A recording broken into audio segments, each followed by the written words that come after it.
And now our last question. Is it really true, as your biography states, that you were born in a thunderstorm? How should I know? But my mother said so, yes. My mother said so, and I guess if you can't believe your mother, whom will you believe, huh?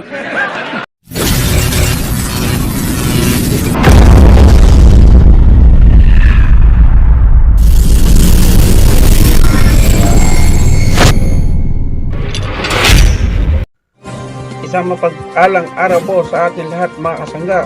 Talakayin natin ang mga usaping balita at mga isyu na nagaganap sa ating bansa at ito'y ating bigyan ng mga kuro-kuro, komento at opinyon. Ilahad natin ang tunay na pangyayari na dito lang natin mapapanood sa social media na dilingid sa ating kaalaman na ang bang mainstream media ay hindi nila ipinapahayag ang katotohanan.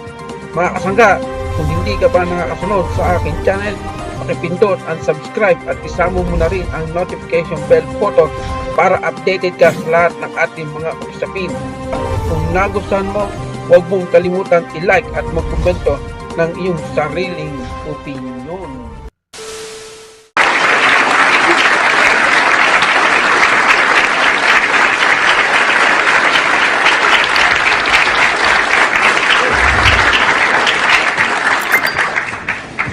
Well, thank you very much, Madam President.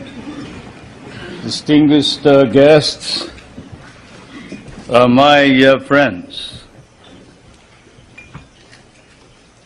It certainly is gratifying that in the course of my present visit to the United States, I should once again be accorded the opportunity to meet with the people who understand me or misunderstand me most. I'd like to thank all of you. I remember that our relationship, the relationship between the two countries can be opened up at one of 2 points by the historian or the curious investigator into world events. One, the military, which was Admiral or then Commodore Dewey, sinking the Spanish fleet under Montojo on May 1st, 1898 in Manila Bay, and with the help of the Filipino revolutionaries under General or President Emilio Aguinaldo, who then proclaimed the first Philippine Republic. Incidentally, President Emilio Aguinaldo was the grandfather of Prime Minister Cesar Virata, who is here. My grandfather only commanded the revolutionary forces. We have changed places since then. Either that point of entry is chosen or the more sedate commercial one 100 years back. 1796, the brig Astrea, sailing out of Salem, Massachusetts, towards Lisbon, and then to Manila, selling her wares there for 5 months, carrying that amateur and self-taught mathematician and navigator, Nathaniel Blow-Ditz, whom you must have heard, who later, in 1806, authored The Practical American Navigator, for he had discovered the simple way of determining longitude through the long voyage across the Pacific. The American government bought the rights after 2 editions, and it has become standard text for all those who study salesmanship from Kings Point to Annapolis. Either way, it has been dramatic and historic, and it was always to be so. There was always extreme on both sides, enmity, if not enmity, extreme friendship, a relationship of love, hate. And this is my fate and destiny. I thank you all for this privilege and this honor. It may be said that an official journal like mine ought always to visit with this press association, for, as someone once observed correctly, the American press is, of course, the fourth branch of government in this country. And then also it is well to remember that the so-called solicitude with which Americans regard developments in the Philippines is perhaps now more pronounced than in the devoted reportage by the American press on our country. This keen of the American interest of the American press notwithstanding, there is, I fear, some confusion in this country of what is happening in the Philippines today. It has been one of the shocks I encountered while preparing for my present journey, and also upon arrival here in Washington, to read in one of your outstanding papers a statement to the effect that the Philippines is still under military rule, which it is not, and that there is no civil government. Such misstatements, whether intended or otherwise, conveniently merged with more accurate reporting about the true situation in the country, resulting in much confusion and misimpressions about our country, require clarification. So perhaps I should begin by stating first a few basic facts about our country without too much embroidery. The Philippines is a republican state with a duly elected government at national and community level. We have a national constitution duly drafted by a constitutional convention elected and convened in 1970 and duly ratified by our people in 1973. Under that constitution, ours is a modified form of presidential government with a National Assembly constituted by assemblymen elected by regions in 1978 and a president directly elected by the people in 1981. Legislative power is vested in that National Assembly, while the executive power is vested in the president. And the party in power, the party that won the most number of members in this National Assembly, choose the leader of the legislature, and the leader is the Prime Minister, and he's no other than Prime Minister Cesar Virata.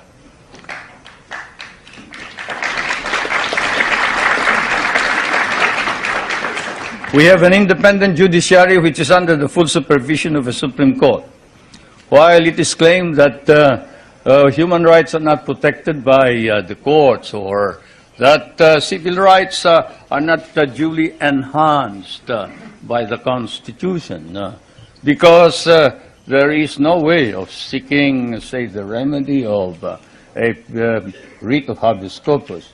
The truth of the matter is anyone can petition for a writ of habeas corpus in the Philippines. In fact, all those who have been apprehended as having brought in hundreds and hundreds of firearms bought from the PLO and other sources, and who have bragged openly in the television when they are caught that they were the leaders of these rebel groups, and who later changed their tone on the advice of their lawyers, went to the Supreme Court and were able to obtain an order from the Supreme Court for the Philippine government to bring the bodies of these people before the Supreme Court, which we did. There is not a single man who has filed a petition for a writ of habeas corpus who has not been able to compel the government to bring the body of all those petitioners to the Supreme Court. In fact, the Supreme Court ordered an investigation on the allegations of torture, and the results were negative. The doctors testified that they examined all of these persons, all these petitioners, during the period of confinement, and they never complained about any mistreatment or torture And some indiscreet remark indicated that this was merely said on the advice of the lawyer as a preparation for defense in the criminal trial. Now let's review the overall measures. All measures that have been issued by the President were issued at his instance alone? No. They are issued after a meeting of what is known as the party caucus. You who have studied constitutional law know that in a modified parliamentary or presidential form of government, the President actually doesn't make the decisions. He may lead the party, and therefore in the caucus, he may exert influence in the caucus. But the caucus decides what is going to happen. What is the policy to be adopted? In fact, our Constitution institutionalizes this procedure and states that the program and policy of government shall be adopted by the Cabinet, submitted to the President for approval, but shall be responsible to the members of the National Assembly or the Batasang Pambansa, and for which the Prime Minister must stand. If he is rejected, then he must quit. He must resign, and a new Prime Minister must be appointed.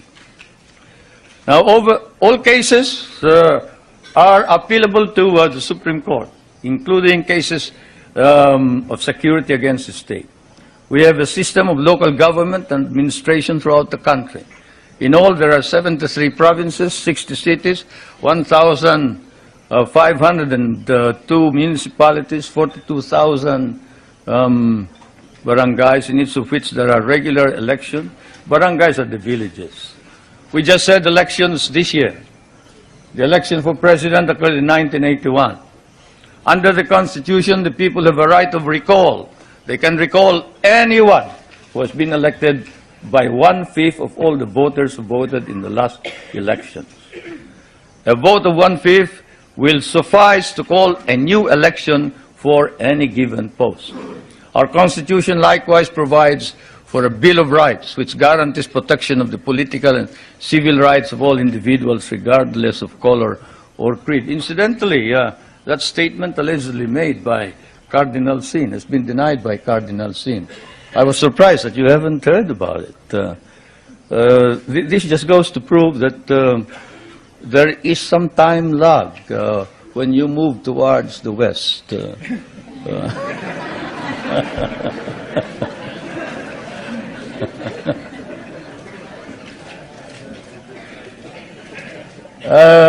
Cardinal Sin, when he arrived in the Philippines, appeared before some of our friends and said, look, there is no quarrel between the church and state, and the church and state are separate. I have no intention of intervening in political affairs. I have not stated that the president should resign. That's his business. That's the business of the people. He was elected by the people, and I'm not about to say anything about this. That's why I'm surprised that here you make much of it. But I suppose that's part of news. It's good copy. Can you imagine asking the president to resign? That's, by constitutional mandate, social justice is a matter of national policy and a priority objective of government. And this is why one of the first reforms was land reform. You know, when I proclaimed martial law, I didn't proclaim martial law alone. I didn't proclaim martial law alone. It is made to appear as if I just signed the decree and said, I impose martial law on each and every one of you. No. I asked the legislature to please pass a law proclaiming martial law because there was anarchy in the country. Now, let me say this. The opposition was strong. And they were members of the Security Council, and somehow they had adopted a resolution which required that there be a unanimous vote for the armed forces to be able to move. And therefore, the armed forces was immobilized. At the same time, I asked the opposition party to come and join me in a coalition government. I offered one half of the cabinet. And of course, they laughed at me and said, Why should we join you? We're going to take over the government. By the time you are through with the exercise, you're dead, politically and otherwise. So, and they refused to join me. I asked the advice of the judiciary. I asked the Supreme Court justices, the Court of Appeals justices, and the members of the private sector. And all of them told me there's only one man who can proclaim martial law, and that is the President. And you are it. You are the only one who can proclaim martial law. This is why I must carry this particular mark in our history.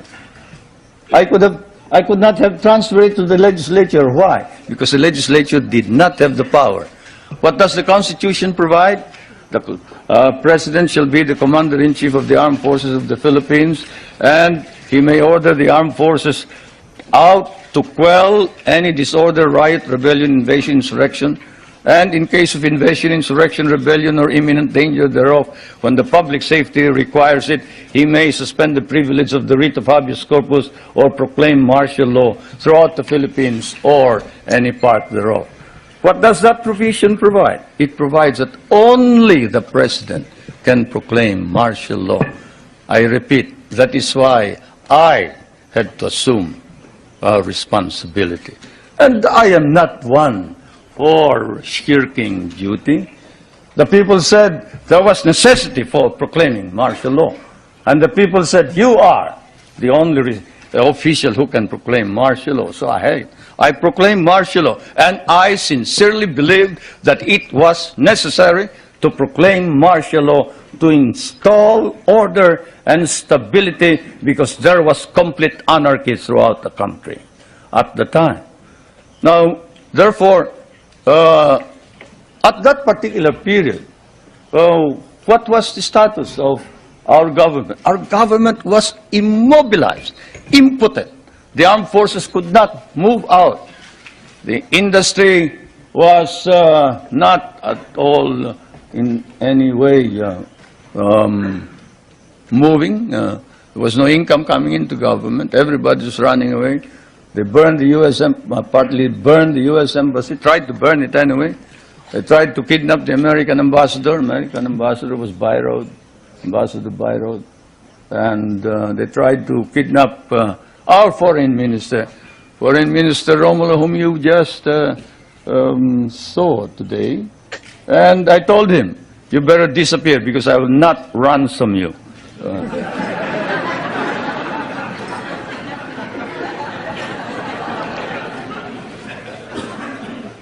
But whatever it is, they burned the Manila International Airport, they bombed the Supreme Court, they bombed the Constitutional Convention, they bombed the City Hall, they burned part of Malacanang Palace, they attempted to kidnap my children, they attempted to kill the President 8 times. There was, of course, an attempted assassination against the First Lady. You all know about that.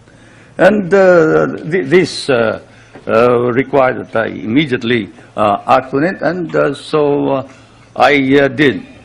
Now, we established land reform.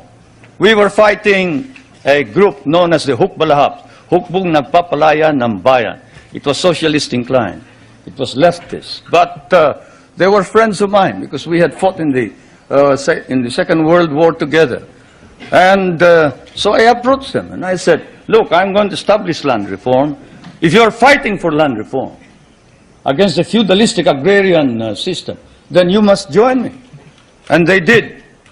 I want to introduce to you the leader of that rebellion, who is now present and is a part of the government, Mr. Luis Taruk.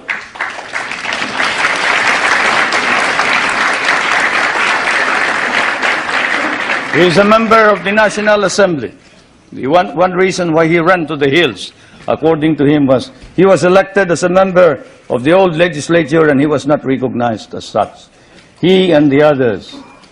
Now I want to introduce to you another leader of the Free Farmers Federation, which is also composed of farmers who wanted reform, but who are fighting for reform, but who are now joining in the effort to establish political stability and economic prosperity throughout the country, and who was Dean of the College of Law of the University of Ateneo, but abandoned his deanship in order that he may join in the effort to attain the noble mission of this new society. I refer to National Assemblyman Jerry Montemayor,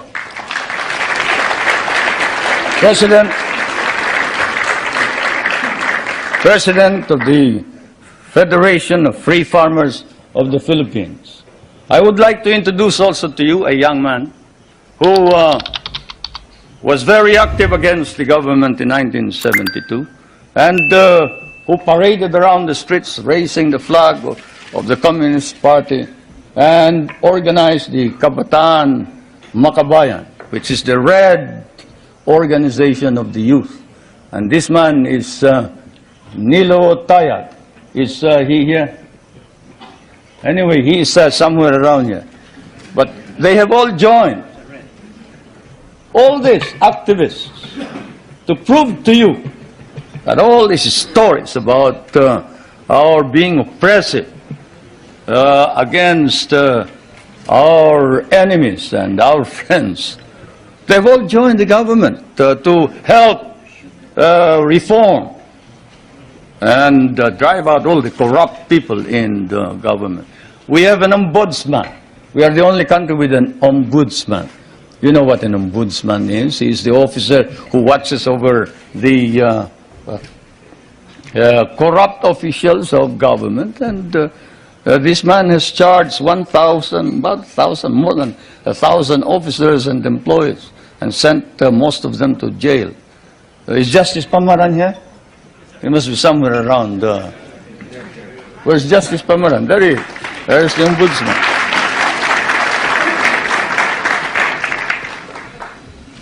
And we have not deprived anybody of private property. On the contrary, while we are a free enterprise society, we have an egalitarian base. We recognize private property, encourage private initiative. And our Constitution explicitly recognizes the importance of developing the national economy and protecting the patrimony of the nation. In line with this, a National Economic and Development Authority has been created for the purpose of planning and coordinating economic development plans. I chair that Economic Development Commissioner. Now, I did not come all the way here to recite these basic facts to you, but it is best that we wrote this at once, they form an important background of understanding the developments in my country. Relations between the United States and the Philippines now span, I'd say 84 years if you mark the Battle of Manila Bay, 184 years perhaps if you mark the brig Salem, from Salem, which when it returned to Salem brought back hides, indigo, lumber, pepper, and paid 24,000 in tariff duties. Many things don't change, not even tariff duties. Anyway,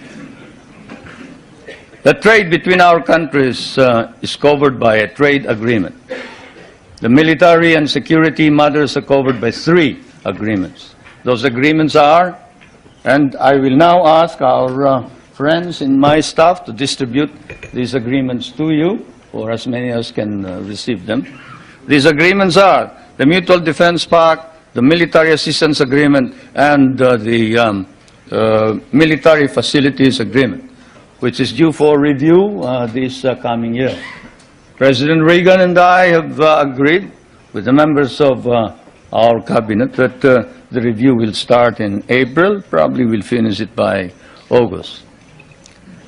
Through it all, our relationships develop in a way unique to nations so disparate in size and circumstances and so distant from each other. The directions which American colonization took on the Philippines in the political, economic, and military, cultural spheres were such that for us, relations with the United States would remain crucial for a while. It is said that language is the greatest conveyor of culture. If that be so, if that wise man who said that is right, then your language has certainly conveyed to my country your culture. And this is why the relationship between our countries is something undefined. Our interests may have diverged in the period after our recovery of national independence in 1946, but this relationship has endured. And the question that is often asked is, does the Republic of the Philippines differ from the American Republic? Yes and no. It doesn't differ in the sense that it is democratic, but it differs in the sense that we have a prime minister, and in the sense that we try and make the legislature and the president or the executive work together. We cannot afford any stalemates. We cannot afford any delays.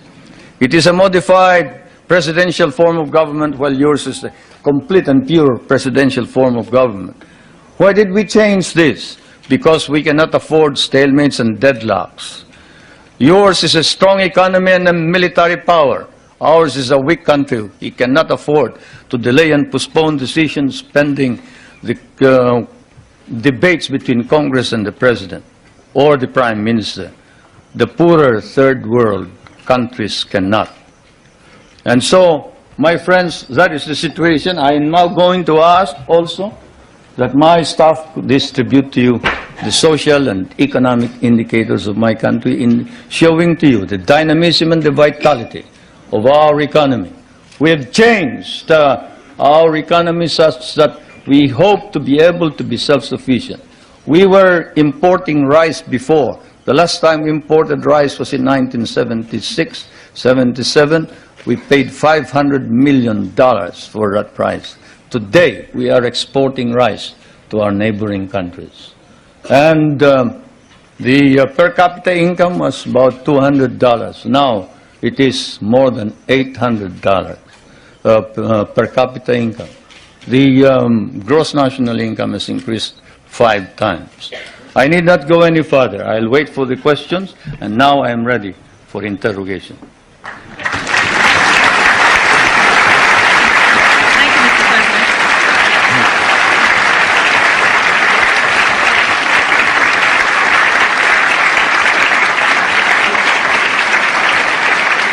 Thank you, Mr. President.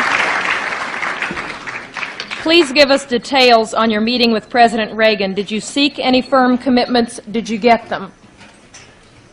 Well, a firm commitment as to when we are going to review the basis, yes.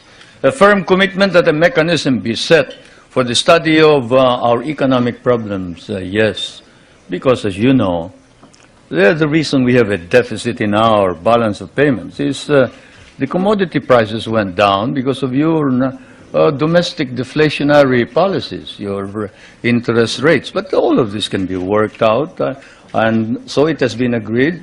Secretary Reagan of the Treasury is going to meet with our foreign minister, who is also Prime Minister, regularly. The next meeting is next November, I think. So we have worked that out.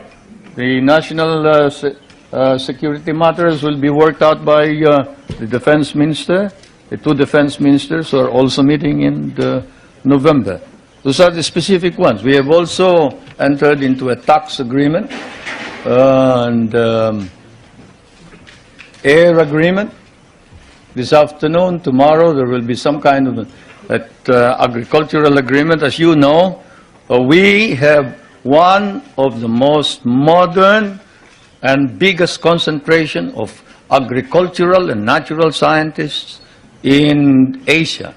This is in Los Baños, the University of the Philippines. And we have biogenetics, we have plant engineering, we have, name it. You remember that the International Rice and Research Institute is based there, and that it was the one that produced the new type of rice which produced the rice green revolution. And we help your scientists produce the corn that can fight mildew. When your scientists could not produce it, we did. That center is going to be developed. We are also hoping to be able to exchange technology on non-conventional energy and other matters. It has been reported that your government will seek $2 billion in rent from the U.S. for the Philippine bases. Is this an accurate report? No, it is not. We have never talked about figures. Louder and clearer. We can understand the question. The question was, is it correct that we have demanded $2 billion in the rent? The answer is no. We haven't quoted any figure. What we have asked is this. We want a study. What is it that is necessary in order that we can perform our job? You and I know that if the Philippines is attacked, the United States is not necessarily bound to immediately react, because the provision of the Mutual Defense Pact is that you will immediately take steps as is necessary to meet the contingency in accordance with your constitutional processes. What does that mean? That means that you go to the Senate and the House of Representatives. What does that mean? That means delay while we are dying there.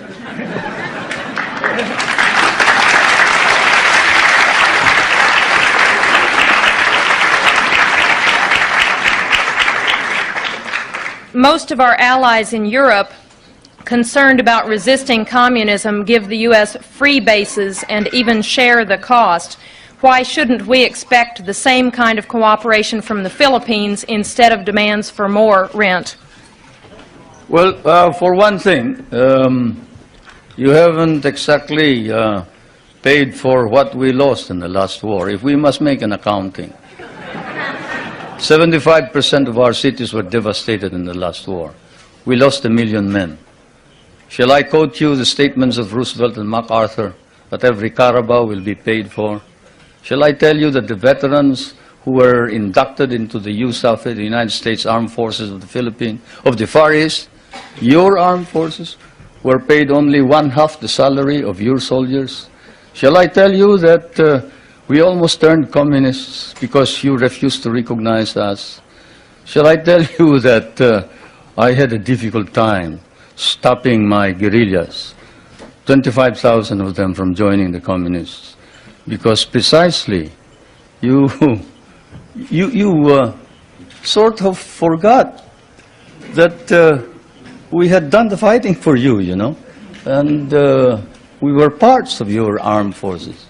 But in fairness to the American Congress, when we came here and we called attention to the fact that we had been abandoned and forgotten, they themselves, in outrage, immediately passed a law recognizing the services of the Filipino and reinstating them as parts of the United States Armed Forces in the Far East, including back pay and benefits. That, Madam President, is the answer, in addition to the fact that those people that you are talking about have been making money at the expense of the United States for quite a long time, while we have not.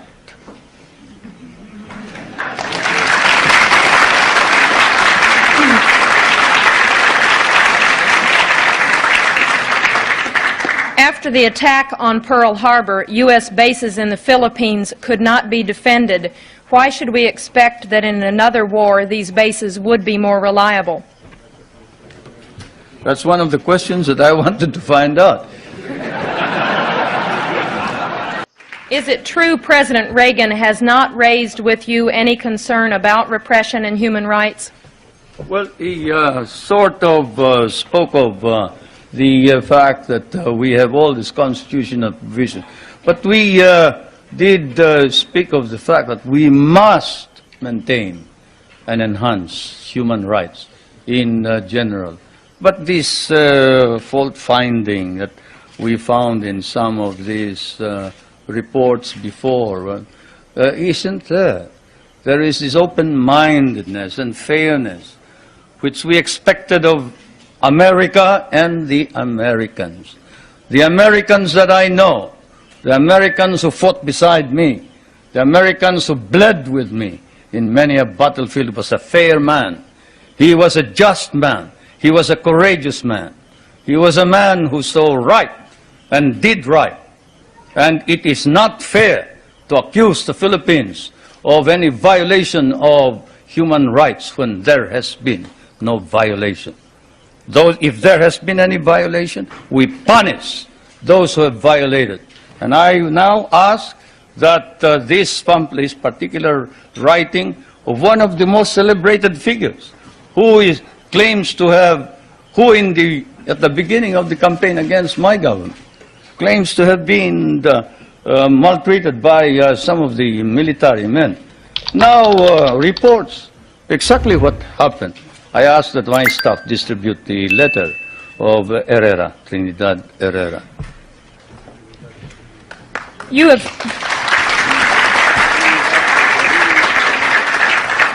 have indicated that the allegations about political repression and human rights are overblown. How then do you explain the findings of the international independent group Amnesty International, which documented cases of torture, disappearances, and illegal detention? Well, I'll tell you that the Amnesty International has never come to the Philippines. That's why all they talk about is something that they obtained hearsay. Let's give one specific example. Father Abedicio, a famous case. Father Abedicio is supposed to have disappeared. He is a member of the clergy in the Philippines. He's a Filipino. He disappeared and we couldn't locate him. Not even my best intelligence officers could locate him. And what did we discover after 6 months? We discovered he had run away with somebody who claimed to be a nun, and he was in Germany. How do you like that? And we got blamed for it. We got blamed for it. That's it. That's how the Amnesty International has been reporting all this thing. This questioner says, I have been in Manila and talked with both Filipino and U.S. businessmen. They say the Philippines are the most corrupt nation in the Association of Southeast Asian Nations, and that your wife's nickname is Miss 10%. Will you comment? They must mistake us for another nation. He must have been living in the bar. Because I can tell you, there is this man, Justice Pamaran, whom I just introduced to you. He is the ombudsman. You who know what an ombudsman is, knows exactly what he can do. He doesn't wait for evidence, any rumor whatsoever, and he investigates it. You talk about my wife. Not that I would like to defend her. She can defend herself any time. She's quite capable. But perhaps that statement was said of another First Lady, not my wife. Certainly not my wife. Perhaps I can tell you that the property of the Marcoses has been brought into a blind trust. And not a 2020 blind trust either. It's a real blind trust. And we don't know exactly how that blind trust operates the property. The only property that we have control of are two or three houses. One in the province of my Ilocos Norte. No, two. Two in the province of Leyte and one in Manila, 5. Then the schooling for the children up to possibly a doctorate. Beyond that, all income goes into the Marcos Foundation, which is the foundation that embraces all property. Do you think that if there was any corruption by the Marcos family, that we can maintain the present prestige and leadership of the Marcoses in the Philippines? What do you think the Filipinos are? They are a very literate people. Literacy in the Philippines has increased up to 90% nationwide, and in Manila it is 100% literacy. And if there was any indication whatsoever of any of these corruption that you talk about, and whoever said that sounds like he has been in the wrong company. Probably the guys that he was working with may have been engaged in corruption. I'd like to know who they are. Then we'll go after them. But I can assure you, if any public official engages in corruption, he will land in jail. That is definite. What do you say to critics who say your health is poor and you won't be around very long, but your wife may be? Anybody want to try me in the ring?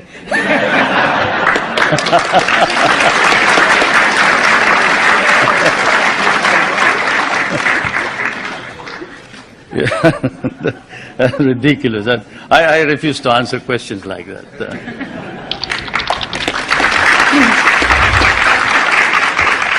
Two related questions. You are indeed a family man. Your wife, your daughter, your brothers are all government officials. Do you think the next president of your country will be a Marcos, and would you like for your wife to succeed you as president? No, no. The problem here, of course, is that one, you do not understand Philippine politics. You see, first of all, my brother, did you say my brother was governor? Government officials. My brother volunteered his services for Medicare. Did you want him to withdraw his voluntary services as a medical officer? He is serving our country practically free, abandoned a very profitable medical career in order to serve what we have as Medicare, which is your Medicaid, no? Yes. He is not a government official by any means. This is a voluntary organization. My wife was elected. He was elected because the candidates wanted to include him, to include her. They wanted somebody to carry them. Minister Romulo will tell you that without the support of the governor, who happens to be well liked by the people of Manila, they probably wouldn't have won in the last elections. It's just a matter of helping out in the political campaign. My daughter is the voluntary head of a group of village leaders. That is not a political organization. That's not a government organization. This is an association of young kids who are organized in order that they can help each other. Kabataan Barangay. And I am surprised that you hold it against these young kids, that they get together so they can play football, they can encourage sports, they can encourage the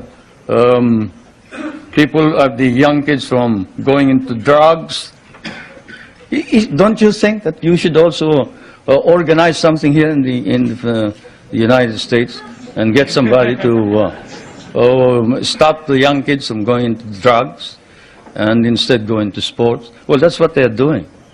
Now, with respect to the other officials, the question, of course, doesn't specify.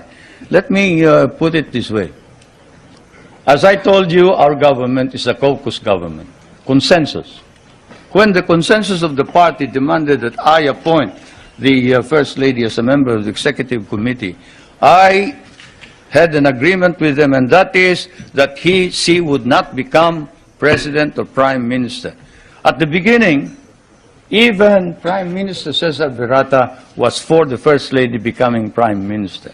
But the First Lady and I stood our ground, and we nominated the Prime Minister Virata instead. Now, is that the action of anybody who is preparing to take over as a dynasty? Now, my other daughter, well, she is in Pennsylvania. She's studying voice culture, and she is in anthropology. I don't see what connection that has with politics. Mr. President, your opponents say this trip is costing between $5 million and $20 million. What is the budget for your trip? It's ridiculous. My cabinet is spending only a very minuscule part of that. If there are any people who have joined this group, they are on their own. I'm sorry to say. They are on their own. Do you believe the United States now has a consistent, understandable policy toward the Philippines and East Asia? Shouldn't you ask that of the United States leaders, not me? But as far as I'm concerned, yes, insofar as we can understand. What I see is a resurgent American nation under a new leadership, trying its very best, earnestly trying to arrest decline and slide in prestige and in policy, in domestic and foreign policy. That is what we see from the outside. There is an earnest effort to prevent drift and confusion. Now, we would like to encourage that because among the small nations, there's no possibility of any progress so long as there is instability throughout the world. And so, as I said last night, what I see now, 16 years after my last visit, actually my last visit was when I came to participate in the memorial services of President Eisenhower in 1969, not 1966, 1969. And but what I see here is while in the past America was in the dark, and there were doubts and misgivings. There were fears that you were tiring, you were weary, you doubted your own strength, you didn't know where you were going. But now there is hope, and the phenomenon, what we see is an America emerging out of the shadows. It's still partly in the shadows, but it's trying to emerge. And certainly under the leadership of President Reagan, it's trying to organize an integrated, understandable foreign policy. And that's what we see.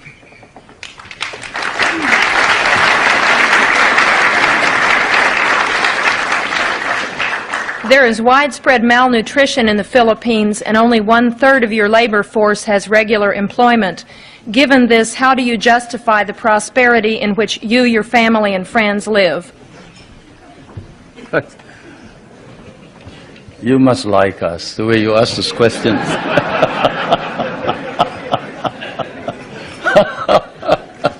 Anyway, I don't know where you get your figures, but the unemployment figure in the Philippines is 4%.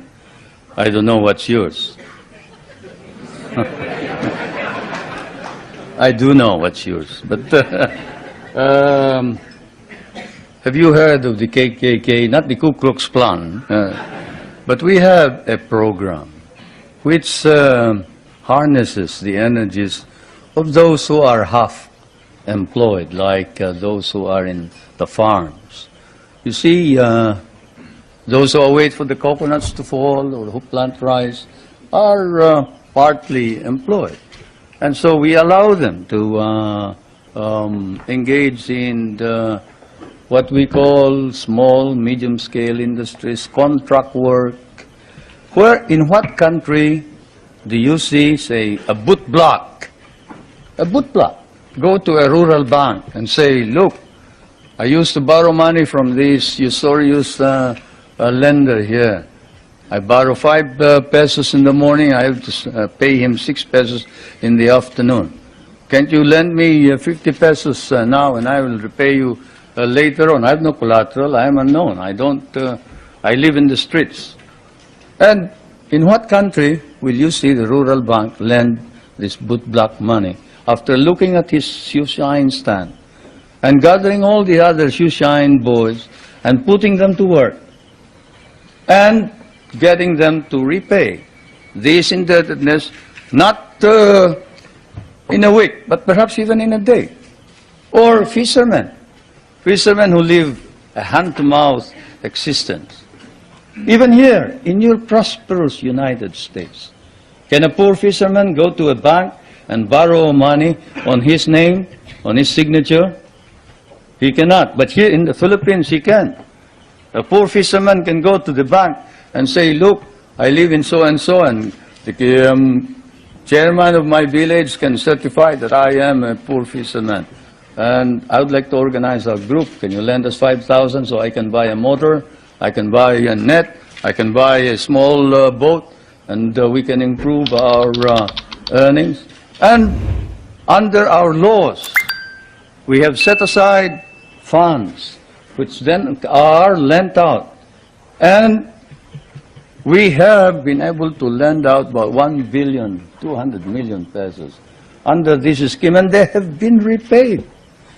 They have been repaid, and that's the worst part about it, isn't it? Many people don't believe it, but they have been repaid.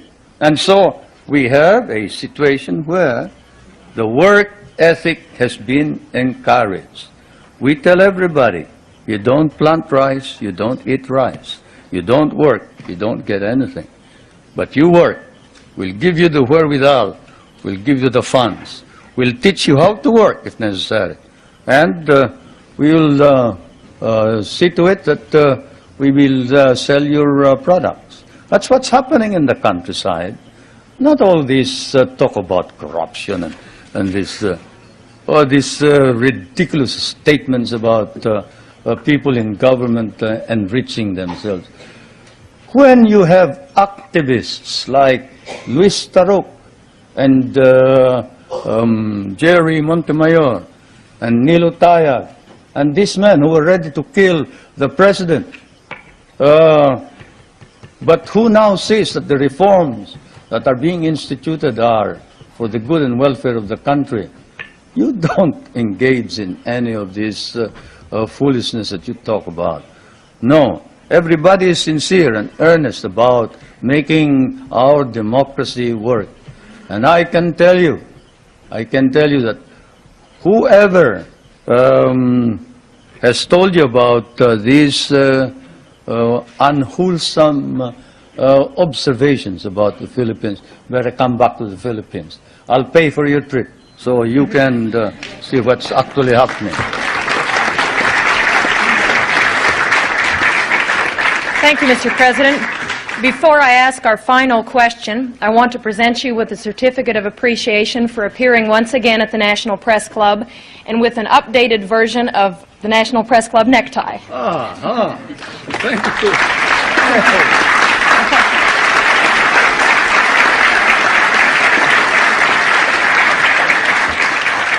And now our last question. Is it really true, as your biography states, that you were born in a thunderstorm?